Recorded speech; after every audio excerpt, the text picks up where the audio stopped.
Want to create an Instagram highlight without posting it on your story? In this video, I will show you a simple trick to do it step by step.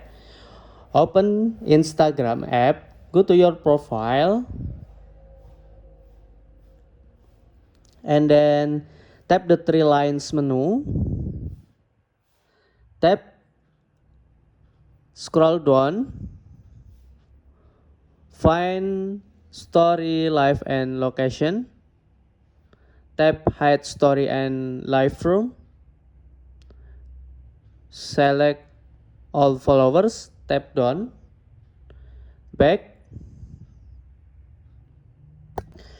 and then upload the photo or video to your story, tap story,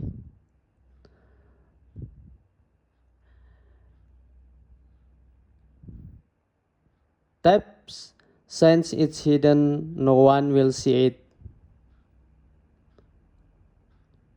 share, and to highlight, add to highlight,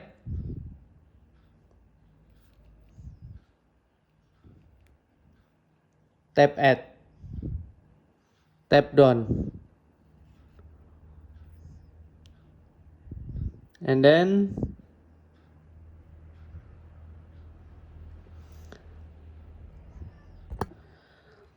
go to your story, tap more, tap archive. Okay, thank you guys.